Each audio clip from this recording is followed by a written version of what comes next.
The final confrontation with the Zethrak swarm came not in a single decisive battle, but in a slow strangulation that stretched across months. Every time the swarm moved to consume resources, they found empty worlds. Every time they tried to follow supply chains, the routes had already shifted. Every time they adapted to new patterns, the humans changed the patterns again. The genius of humanity's approach became clear in those final months. While other species had tried to outfight the swarm, or outthink them, humans had simply out-organized them. The enemy's greatest strength, their ability to consume established civilizations, became useless against opponents who refused to establish anything permanent enough to consume. Ambassador Dongmin watched from the council chamber as the last confirmed swarm fleet retreated toward the Galactic core, their biological imperative frustrated by prey that wouldn't behave like prey. The victory was complete, but more importantly, it was transformative. The galaxy that emerged from the crisis was fundamentally different from the one that had entered it. The swarm taught us something valuable. Dongmin addressed the council in the aftermath of victory. We had all become so focused on our individual strengths that we forgot the power of working together. Humanity's contribution wasn't superior, technology or military might. It was simply the willingness to see the galaxy as one interconnected system, instead of separate territories. The changes went far beyond military cooperation. The mobile infrastructure developed during the crisis had revealed inefficiencies that had existed for centuries. The Kellish trade network, optimized for the first time in generations, was generating unprecedented profits. Forthan military forces, freed from the need to defend static positions, had become more effective than ever. The Mordan had discovered that distributed research actually accelerated their technological development. But perhaps the most significant change was in how the galaxy viewed humanity. The species that had been admitted to the council almost as an afterthought was now recognized as its most essential member. Not because humans were the strongest or the smartest, but because they were the only ones who could make everyone else work together effectively. Young He, now director of Galactic Logistics Coordination, maintained her databases and supply chain analyses from a mobile command center that relocated randomly throughout council space. The unpredictability that had been developed to fight the swarm had become a permanent feature of galactic civilization, keeping everyone flexible and preventing the stagnation that had made them vulnerable in the first place. Tae-ho, promoted to Supreme Logistics Coordinator, found himself managing supply chains that spanned thousands of worlds and dozens of species. The job that had started as organizing ammunition deliveries had evolved into maintaining the circulatory system of galactic civilization itself. As Ambassador Dongmin prepared his final report to Earth, he reflected on how profoundly everything had changed. Humanity had joined the Galactic Council as its weakest member and become its most dangerous, not through conquest or intimidation, but through the simple recognition that in a connected universe, the ability to coordinate that connection was the ultimate power. The galaxy had learned that its most dangerous member wasn't the one with the biggest weapons or the most advanced technology. It was the one who could make everyone else work together, who could turn chaos into order, and who could transform a collection of separate civilizations into something greater than the sum of their parts. The humans had done more than save the galaxy from the swarm. They had taught it how to save itself.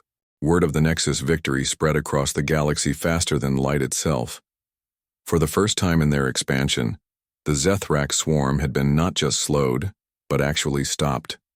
More importantly, the victory had been achieved not through superior firepower or advanced technology, but through something no one had expected to matter in interstellar warfare: better organization. The revelation transformed how every species in the galaxy viewed humanity. Ambassador Dongmin found himself invited to strategy sessions that had previously been reserved for the most powerful civilizations.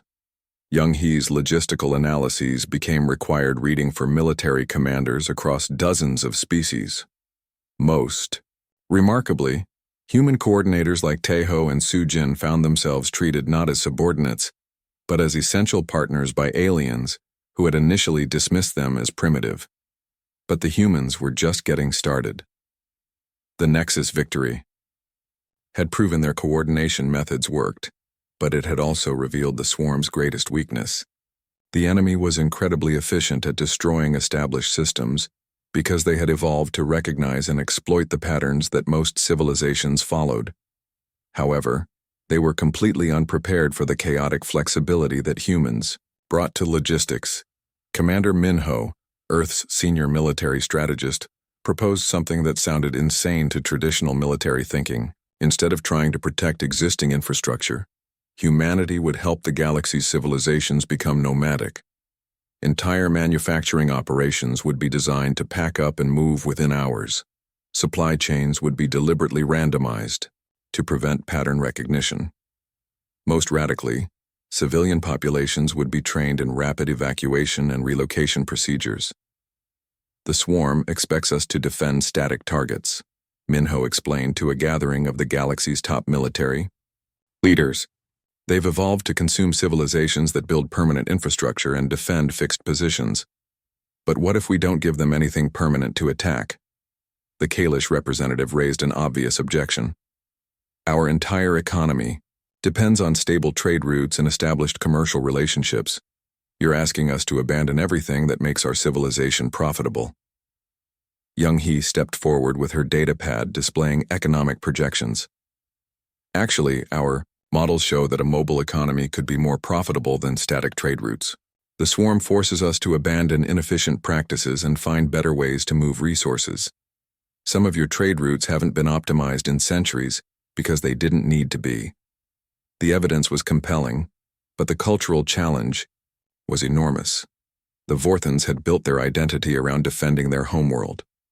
The Mordan had spent millennia creating hidden strongholds filled with irreplaceable technology.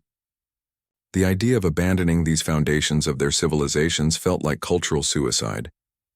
But species after species began to realize they had no choice. The swarm's advance had slowed after the Nexus battle, but it hadn't stopped.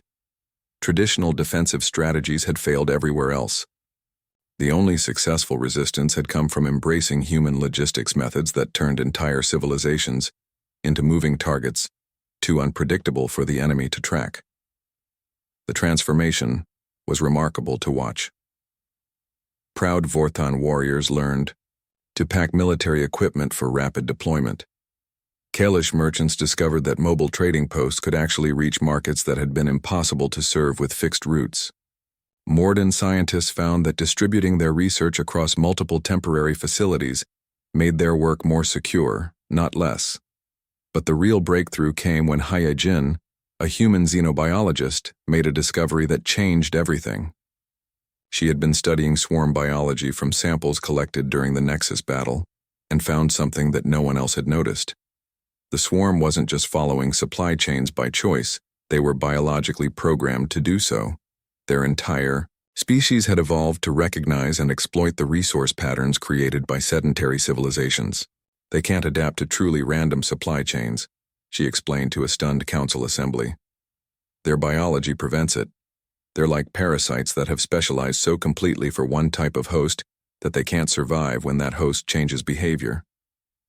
The transformation began within hours of the council's reluctant agreement. Human logistics coordinators, who had been quietly studying galactic infrastructure for 3 years, activated emergency protocols that seemed to come from nowhere. Suddenly, Vorthon warships found themselves being resupplied by Kalish merchants using routes calculated by Mordan quantum computers, all orchestrated by humans who somehow made the impossible coordination look routine. Tai Ho, a young human, coordinator assigned to the Vorthon fleet, found himself face-to-face with Admiral Kekstar, a warrior whose species had been conquering worlds when humans were still discovering fire. The massive alien towered over him, every inch of his scaled hide marked with battle scars, his 4 arms each capable of crushing a human skull. "You expect me to trust battle plans made by someone who has never seen combat?" the Admiral demanded, his voice a threatening growl that made the deck plates vibrate. Tejo simply handed him a datapad showing fleet positions and supply schedules. "Admiral, with respect, I don't make battle plans. I make sure you have ammunition when you need it, fuel when you're running low, and reinforcements when your ships are damaged. You worry about fighting, I'll worry about everything else." The arrangement should have been insulting to a proud Vorthon warrior, But within days, Admiral Kekstar realized something remarkable was happening. His fleet was operating at efficiency, levels he had never seen before. Ships that should have been stranded without fuel found tankers waiting at precise coordinates. Damaged vessels received replacement parts that had been manufactured and shipped before the battle even ended. Most importantly, his warriors could focus entirely on combat, because someone else was handling the thousands of details that kept a fleet operational. Similar scenes played out across the galaxy. Kellish merchants who had spent generations protecting trade secrets found themselves sharing routes and cargo manifests with human coordinators who somehow made their entire network more profitable, not less. Modern scientists discovered that human logistics experts could obtain rare materials faster and more reliably than their own systems. But the real test came when the swarm struck at the Nexus worlds, a cluster of systems that served as the manufacturing heart of 3 different civilizations. Previous attacks had always succeeded because the swarm could predict where defenders would concentrate their forces and how they would be supplied. This time, something unprecedented happened.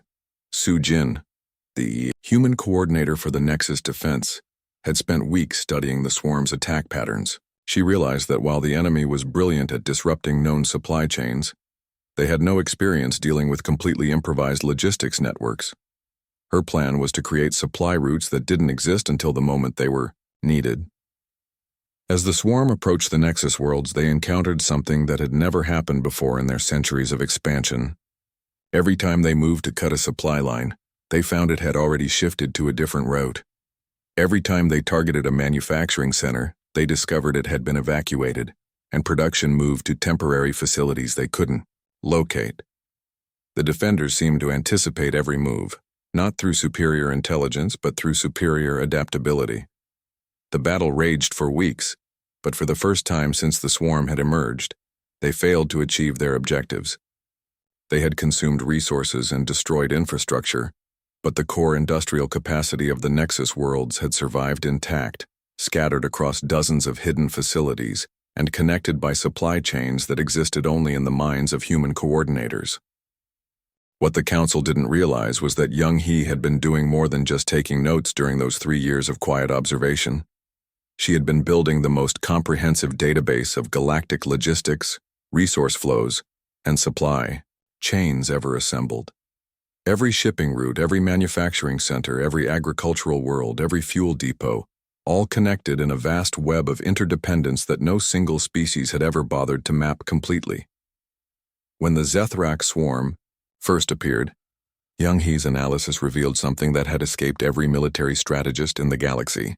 The swarm wasn't just consuming resources randomly. They were following the exact same supply chains that kept galactic civilization functioning.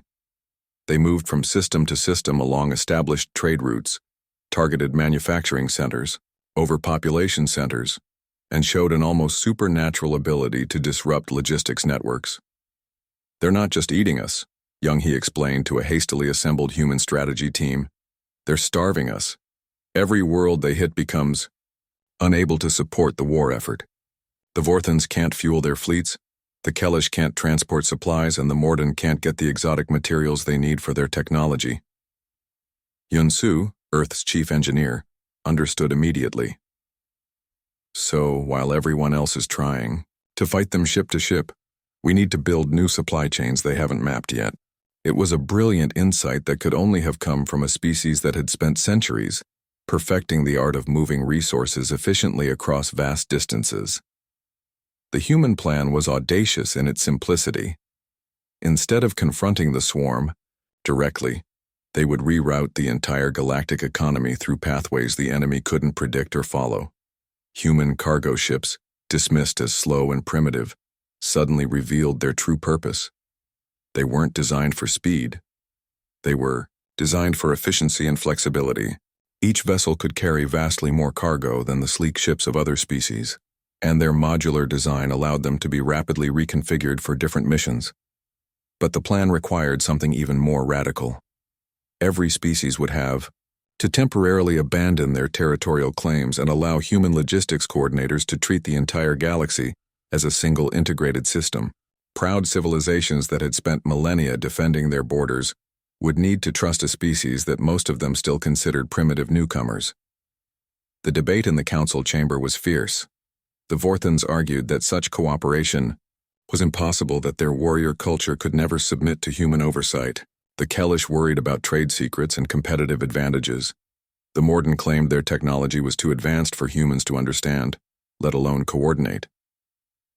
Ambassador Dongmin listened patiently to every objection, then stood and activated a holographic display that showed Young He's complete analysis. The image that appeared stunned the chamber into silence. It was the galaxy as no one had ever seen it before, not as a collection of separate territories, but as a living organism with resources flowing like blood through arteries of space. This is how the swarm sees us, Dongmin explained quietly. Not as individual civilizations to conquer, but as a single target to consume. If we want to survive, we need to think like them. We need to become one people, at least temporarily. The big meeting hall was full of strange sounds and lights. The Galactic Council chamber was huge and filled with beings from 1,000 different worlds. Each species looked different. Some had scales, some had fur, some looked like walking crystals. Ambassador Dongmin from Earth sat in a small corner with his team. He was quiet and watched everything carefully. His assistant Young He wrote down every word that the important aliens said. The humans had been part of the Galactic Council for 3 years now. But nobody really cared about them. Earth people were boring. They never started fights. They never wanted to take over other worlds. They never made threats. The other aliens had amazing things. The Vorthon Empire had giant warships that could destroy whole planets. The Kellish people controlled trade routes across half the galaxy. The old Morden species had machines that could bend time itself, but humans seemed to only be good at farming, making simple things and moving stuff. Around they called it logistics, but most aliens thought it was just boring work. Many aliens wondered why humans were even allowed in the council. Earth had no special metals or rare stones. Human weapons were weak and old-fashioned. Human spaceships were slow and ugly compared to the beautiful fast ships other species made. Human soldiers seemed more interested in carrying supplies than fighting wars. Most council members thought humans got in by mistake, or maybe someone felt sorry for them. But Jinwu was different. He was Earth's military advisor, and he watched everything very carefully. He saw things that others missed. He noticed that the mighty Vorthon Empire had trouble getting fuel and food to their war fleets. He saw that the rich, Kellish traders created huge traffic jams at important space routes. He watched the super-smart Morden struggle to find the special materials they needed for their amazing technology. Every alien species was really good at one thing, but they were bad at everything else. They were like experts who forgot how to do basic things. Right now, the galaxy had a big problem. The Zethrak swarm had come from the center of the galaxy. These creatures were not trying to make friends or trade. They just wanted to eat everything and make more of themselves. They were like space locusts that never stopped eating. The normal way to fight enemies was to blow up their ships and kill their soldiers, but the swarm just made new ships, and new soldiers faster than anyone could destroy them. The powerful Vorthon war fleets were running away. The Kellish trade empire was falling apart. Even the mysterious Mordan had hidden in their secret bases. Every day, more alien species came to the council with bad news. Their worlds were being eaten. Their people were running away, their armies were losing. The council chamber was full of fear and anger. Species that had been enemies for thousands of years were now asking each other for help. But nobody knew what to do. The swarm was too big, too fast, and too hungry. Ambassador Dongmin listened to all the bad news for weeks. He took notes and asked Young He to write down everything. The other ambassadors barely noticed the quiet humans sitting in their corner. Most aliens thought humans were too weak and stupid to help with such a big problem. Some even whispered that Earth should just surrender now before the swarm found them. But then something unexpected happened. During the worst crisis meeting yet, when species after species reported terrible losses, Ambassador Dongmin stood up and asked to speak. The whole chamber went quiet. In 3 years, humans had never asked to talk during an emergency meeting. The council speaker was a being made of living crystal who spoke in musical tones. Even he seemed surprised, but he said, "Yes." Dongmin walked to the center of the huge chamber. His voice was calm and steady. He did not look scared, even though creatures that could destroy planets were staring at him. "Honored members," he said, "Earth wants to help coordinate relief efforts for all the refugees who are running from the swarm."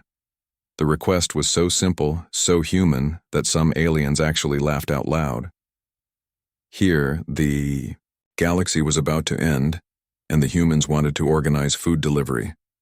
It was exactly what everyone expected from the boring Earth people. They always worried about feeding people and moving supplies around while the real warriors planned battles. But Jinwoo smiled because he knew something the others did not. Young-hee had not just been taking notes for 3 years. She had been building something amazing. She had mapped every trade route, every supply line, every resource flow in the entire galaxy. She knew where every species got their food, their fuel, their weapons, and their materials. She had created the biggest, most detailed picture of how the galaxy really worked, and what she found was going to change everything. The aliens thought logistics was boring, but Jinwoo knew that in a war, logistics was everything.